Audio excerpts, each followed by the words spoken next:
ଲୋକମାନଙ୍କର ହୃଦୟ ଉଦ୍ବିଗ୍ନ ନ ହେଉ। ତୁମ୍ଭେମାନେ ଈଶ୍ୱରଙ୍କଠାରେ ବିଶ୍ୱାସ କର, ମୋ ଠାରେ ମଧ୍ୟ ବିଶ୍ୱାସ କର।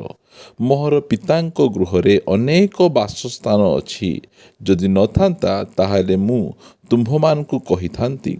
ମୁଁ ତୁମ୍ଭମାନଙ୍କ ନିମନ୍ତେ ସ୍ଥାନ ପ୍ରସ୍ତୁତ କରିବାକୁ ଯାଉଅଛି, ଆଉ ପୁଣି ମୁଁ ଯାଇ ତୁମ୍ଭମାନଙ୍କ ନିମନ୍ତେ ସ୍ଥାନ ପ୍ରସ୍ତୁତ କଲେ ପୁନର୍ବାର ଆସିବି, ଆଉ ମୁଁ ଯେଉଁ ସ୍ଥାନରେ ଥାଏ ତୁମ୍ଭେମାନେ ମଧ୍ୟ ସେହି ସ୍ଥାନରେ ରହିବ।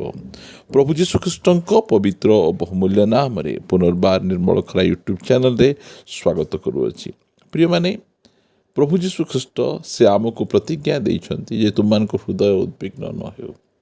କାରଣ ଯେଉଁ ପ୍ରକାର କଥାଗୁଡ଼ିକ ବର୍ତ୍ତମାନ ଆମମାନଙ୍କର ରାଜ୍ୟରେ, ଦେଶରେ, ଜିଲ୍ଲାରେ, ବିଭିନ୍ନ ସ୍ଥାନମାନଙ୍କରେ ଘଟୁଛି ଯେ ଚର୍ଚ୍ଚ ମୁକ୍ତ ଦୁନିଆ ସମସ୍ତଙ୍କୁ ଦରକାର।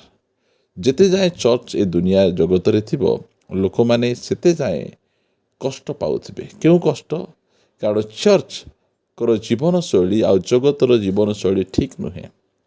କାରଣ ଚର୍ଚ୍ଚର ଜୀବନଶୈଳୀ ପବିତ୍ରତା ଅଟେ, ପ୍ରେମ ଅଟେ, ସେବା ଅଟେ, କ୍ଷମା ଅଟେ। ମାତ୍ର ଜଗତର ଜୀବନଶୈଳୀ ସେ ପ୍ରକାର ନାହିଁ। ସେଥିପାଇଁ ଲୋକମାନେ ବାରମ୍ବାର ଚାହୁଁଛନ୍ତି ଯେ ଚର୍ଚ୍ଚ ମୁକ୍ତ ଦୁନିଆ, ମଣ୍ଡଳୀ ମୁକ୍ତ ଦୁନିଆ ସେମାନେ ଚାହୁଁଅଛନ୍ତି। ଏ ଦୁନିଆରେ ଏତେ ପ୍ରକାର ପାପ ଭ୍ରଷ୍ଟତା ରହିଅଛି। ଯଦି ଆମମାନଙ୍କର ରାଜ୍ୟ ମଦମୁକ୍ତ ହୋଇଥାନ୍ତା, ଆମମାନଙ୍କର ରାଜ୍ୟ ଯଦି କରପ୍ସନ୍ ମୁକ୍ତ ହୋଇଥାନ୍ତା, ଆମମାନଙ୍କର ରାଜ୍ୟ ଯଦି ନିଶାମୁକ୍ତ ହୋଇଥାନ୍ତା, ଅତ୍ୟାଚାର ମୁକ୍ତ ହୋଇଥାନ୍ତା, ଦଙ୍ଗା ମୁକ୍ତ ହୋଇଥାନ୍ତା, ତାହେଲେ କେତେ ବଢ଼ିଆ ହୋଇଥାନ୍ତା। ମାତ୍ର ଲୋକମାନେ ସେସବୁ ଆଡ଼କୁ ଧ୍ୟାନ ନ ଦେଇ ଲୋକମାନଙ୍କର ଧ୍ୟାନକୁ ଭୁଲ ଆଡ଼କୁ ନେଇଯାଉଛନ୍ତି। ଯେଉଁ ଚର୍ଚ୍ଚରେ ଆସି ଲୋକମାନେ ମଦ ଛାଡ଼ୁଛନ୍ତି, ଯେଉଁ ଚର୍ଚ୍ଚରେ ଆସି ଲୋକମାନେ ଜୁଆ ଛାଡ଼ୁଛନ୍ତି, ଯେଉଁ ଚର୍ଚ୍ଚରେ ଆସି ଗୁଣ୍ଡାମାନେ ଚୋରି କରିବାଟା ଛାଡ଼ୁଛନ୍ତି, ଯେଉଁ ଚର୍ଚ୍ଚ ଲୋକମାନଙ୍କୁ ବଞ୍ଚିବାର ଜୀବନଶୈଳୀ ଶିଖାଉଛି, ପରିବାର ମଧ୍ୟରେ ଶାନ୍ତି, ସମାଜକୁ ଶିକ୍ଷାର ମାର୍ଗରେ ନେଇଯାଉଛି, ସେହି ଚର୍ଚ୍ଚକୁ ନଷ୍ଟ କରିବା ପାଇଁ ଚାହୁଁଛନ୍ତି। ସେଥିପାଇଁ ପ୍ରଭୁ ଯୀଶୁଖ୍ରୀଷ୍ଟ ଆଗରୁ କହିଛନ୍ତି ଯେ ତୁମେ କୌଣସି ପ୍ରକାର ଭାବରେ ଉଦ୍ବିଗ୍ନ ହୁଅ ନାହିଁ। ଆମେ ମଧ୍ୟ ଉଦ୍ବିଗ୍ନ ହେଉନାହୁଁ। ଆଉ ଏହି ଦୁନିଆରେ ଚର୍ଚ୍ଚ ବହୁତ ଦିନ ରହିବ ନାହିଁ।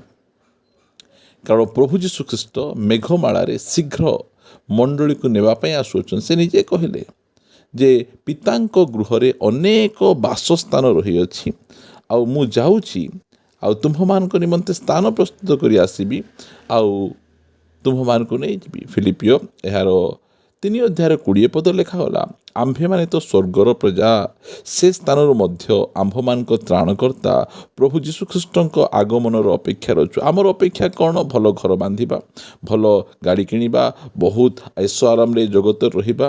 ଆମର ସେ ସବୁଗୁଡ଼ିକ ଆମର ଅପେକ୍ଷା ନାହିଁ। ଆମର ଗୋଟିଏ ଅପେକ୍ଷା ଯେ ପ୍ରଭୁ ଯୀଶୁଖ୍ରୀଷ୍ଟ ମେଘମାଳାରେ ଆସିବେ ଓ ସେ ଆମ୍ଭମାନଙ୍କୁ ନେଇଯିବେ। ସେହି ବିଷୟର ଅପେକ୍ଷାରେ ମଣ୍ଡଳୀ ବର୍ତ୍ତମାନ ରହିଅଛି।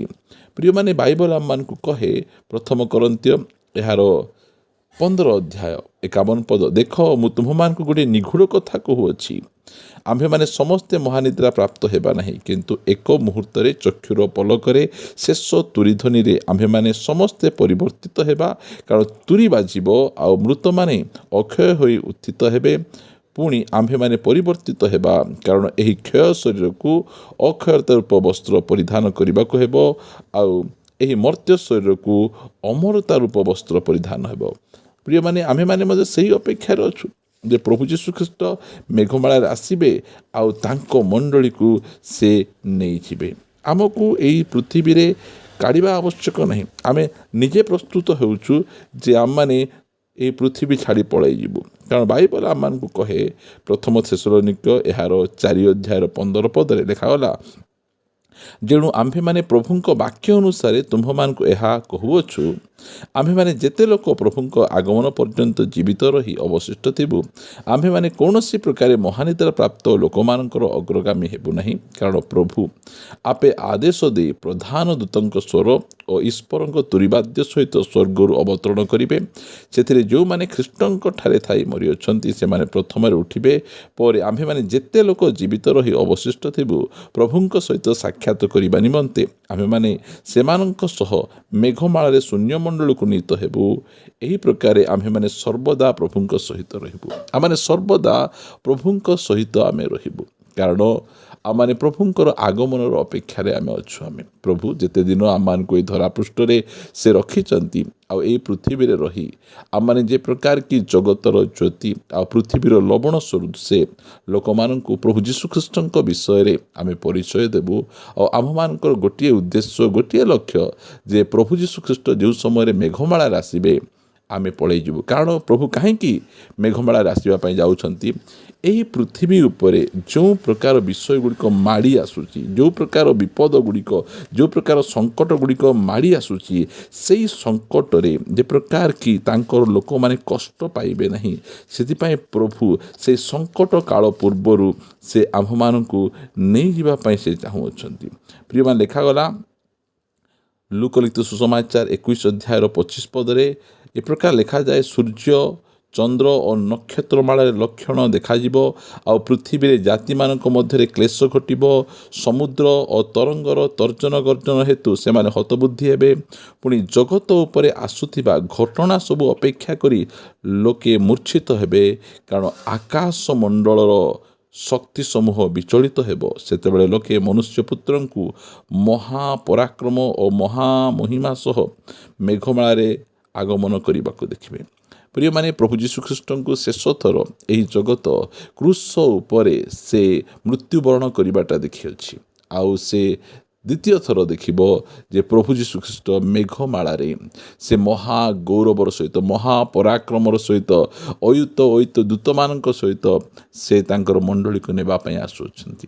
ପ୍ରିୟମାନେ, ଯେତେ ଦିନ ପ୍ରଭୁ ମଣ୍ଡଳୀକୁ ଜଗତ ରଖିଛନ୍ତି ଆମେ ସେତେ ଦିନ ରହିବା କାରଣ ଆମେ ସଦାସର୍ବଦା ଏହି ପୃଥିବୀରେ ଏହି ଜଗତରେ ରହିବା ନାହିଁ।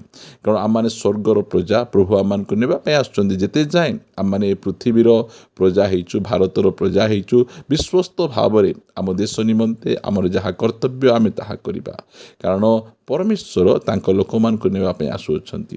ପ୍ରିୟମାନେ, ଆମମାନଙ୍କୁ ଏହି ଚର୍ଚ୍ଚ ମୁକ୍ତ ଦେଶ, ଚର୍ଚ୍ଚ ମୁକ୍ତ ରାଜ୍ୟ ଏ ପ୍ରକାର ଘୋଷଣା କରିବାର କୌଣସି ଆବଶ୍ୟକ ନାହିଁ। ଏ ପ୍ରକାର ଗୋଟେ ସମୟ ଆସୁଛି, ପରମେଶ୍ୱର ସେ ନିଜେ ଏହି ପୃଥିବୀକୁ ଚର୍ଚ୍ଚ ମୁକ୍ତ କରିଦେବେ, ଏହି ଜଗତକୁ ଚର୍ଚ୍ଚ ମୁକ୍ତ କରିଦେବେ, ଦେଶକୁ, ରାଜ୍ୟକୁ ଚର୍ଚ୍ଚ ମୁକ୍ତ କରିଦେବେ। କାରଣ ଯେଉଁ ପ୍ରକାର କ୍ରୋଧ ଏହି ଜଗତ ଉପରେ ଆସିବା ପାଇଁ ଯାଉଛି, ସେ କ୍ରୋଧ ଆସିବା ପୂର୍ବରୁ ପ୍ରଭୁ ତାଙ୍କ ଲୋକମାନଙ୍କୁ ସେ ମେଘମାଳାକୁ ନେଇଯିବେ। ଏହାପରେ ଗୋଟିଏ ପରେ ଗୋଟିଏ କ୍ରୋଧର ପାତ୍ର ଏହି ପୃଥିବୀ ଉପରେ ଢଳାଯିବ, ଆଉ ଏ ପୃଥିବୀ ନରକ ପାଲଟିଯିବ। ପୃଥିବୀରେ ଲୋକମାନେ ମୃତ୍ୟୁକୁ ଖୋଜିବେ। ଆମେ ମରିଯାଇଥିଲେ ହେଇଥାନ୍ତା, ଏ କଷ୍ଟକୁ କିଏ ସହ୍ୟ କରିପାରିବ? ସେତେବେଳେ ମୃତ୍ୟୁ ସେମାନଙ୍କ ନିକଟକୁ ପଳାଇଯିବେ। ଜଳ ପିଇବା ପାଇଁ ଜଳକୁ ଖୋଜିବେ, ମାତ୍ର ସେମାନେ ଜଳ ପାଇବେ ନାହିଁ। ବିଶ୍ରାମ ଖୋଜିବେ, ସେମାନେ ବିଶ୍ରାମ ପାଇବେ ନାହିଁ। ଯେତେ ଯାଏ ମଣ୍ଡଳୀ ଅଛି ବିଶ୍ରାମ ଅଛି, ଯେତେ ଯାଏ ମଣ୍ଡଳୀ ଅଛି ସେତେବେଳେ ସବୁ ବିଷୟ ସୁସ୍ଥିର ଅଛି। ମଣ୍ଡଳୀ ଗଲା ପରେ ଲୋକମାନେ ମୃତ୍ୟୁକୁ ଖୋଜିବେ। ଏବେ ଜୀବନ ବିଷୟରେ ଆମେ କହୁଛୁ, କିଏ ଶୁଣୁନାହାନ୍ତି। ସେତେବେଳେ ମୃତ୍ୟୁକୁ ଖୋଜିବେ, ମୃତ୍ୟୁକୁ ପାଇବେ ନାହିଁ। ଏ ପୃଥିବୀ ସମ୍ପୂର୍ଣ୍ଣ ଭାବରେ ମଣ୍ଡଳୀ ମୁକ୍ତ ହେବା ପାଇଁ ଯାଉଛି, ଚର୍ଚ୍ଚ ମୁକ୍ତ ହେବା ପାଇଁ ଯାଉଛି, କାରଣ ପରମେଶ୍ୱର ତାଙ୍କର ମଣ୍ଡଳୀକୁ ସେ ନେବା ପାଇଁ ଆସୁଅଛନ୍ତି। ମେଘମାଳାରେ ଆସିବେ, ଆଉ ସେ ଆପଣା ମଣ୍ଡଳୀକୁ ନେଇ ଚାଲିଯିବେ। ଏହାପରେ ପୃଥିବୀର ଅବସ୍ଥା ଅତି ଭୟଙ୍କର ହେବା ପାଇଁ ଯାଉଛି। ତାହାଙ୍କର ସେ ମହାକ୍ଲେଶର ଦିନ ଆସିବା ପୂର୍ବରୁ ସେ ମଣ୍ଡଳୀକୁ ଉଠାଇ ନେଇଯିବେ। ଆସନ୍ତୁ ପଦେ ପ୍ରାର୍ଥନା କରିବା। ପିତା, ମୁଁ ତୁମକୁ ଧନ୍ୟବାଦ ଦିଏ, ତୁମେ ଆମମାନଙ୍କ ନିକଟରେ ଏହିସବୁ ସତ୍ୟତାକୁ ତୁମେ ପ୍ରକାଶ କରିଛ, ଯାହାଦ୍ୱାରା କି ଆମେ ଏହି ଜଗତର କୌଣସି ବିଷୟ ପ୍ରତି ଆମମାନେ ଆସକ୍ତ ନାହୁଁ। କାରଣ ଆମେ ସ୍ୱର୍ଗର ପ୍ରଜା ଅଟୁ, ଆଉ ତୁମେ ଆମମାନଙ୍କୁ ନେବା ପାଇଁ ଆସୁଅଛ। ଏହି ସତ୍ୟତା ଆମମାନଙ୍କ ନିକଟରେ ରଖିଛ। ଦିନେ ଏହି ପୃଥିବୀ ମଣ୍ଡଳୀ ଶୂନ୍ୟ ହେଇଯିବ, ମଣ୍ଡଳୀ ମୁକ୍ତ ହେଇଯିବ। ଏହି ପୃଥିବୀ ଉପରେ ମହାକ୍ଲେଶ, ମହାଦଣ୍ଡ ଆସିବ। ତା ପୂର୍ବରୁ ତୁମେ ଆମକୁ ନେଇଯିବା ନିମନ୍ତେ ଏହିସବୁ ବିଷୟ ଗୁଡ଼ିକ ତୁମେ ପ୍ରସ୍ତୁତ କରୁଛ। ଆଜି ମଣ୍ଡଳୀ ପ୍ରସ୍ତୁତ ହେଉଛି। ପ୍ରଭୁ, ମୁଁ ତୁମକୁ ଧନ୍ୟବାଦ ଦିଏ। ପ୍ରତି ସମୟରେ ତୁମେ ଆପଣ ବାକ୍ୟ ଦ୍ୱାରା ଆମମାନଙ୍କୁ କଥା କହି ଉତ୍ସାହିତ କରୁଛ, ଯାହାଦ୍ୱାରା କି ଆମେ ପ୍ରସ୍ତୁତ ହେବୁ। ଆଉ ପ୍ରଭୁ, ଯେଉଁମାନେ ବି ଯାଏ ପ୍ରସ୍ତୁତ ହୋଇନାହାନ୍ତି ସେମାନଙ୍କ ନିମନ୍ତେ ପ୍ରାର୍ଥନା କରେ ଦୟାକରି ସେମାନଙ୍କୁ ଅନୁଗ୍ରହ କର, ସେମାନେ ମଧ୍ୟ ପ୍ରସ୍ତୁତ ହୋଇ ମେଘମାଳାକୁ ନୀତ ହେବେ, ଅନୁଗ୍ରହ କର। ପ୍ରାର୍ଥନା ଶୁଣିଛ, ଧନ୍ୟବାଦ। ପ୍ରାର୍ଥନା ପ୍ରିୟ ପ୍ରଭୁ ଯୀଶୁଙ୍କ ନାମରେ ମାଗୁଅଛୁ, ଆମିନ୍ ଆମିନ୍।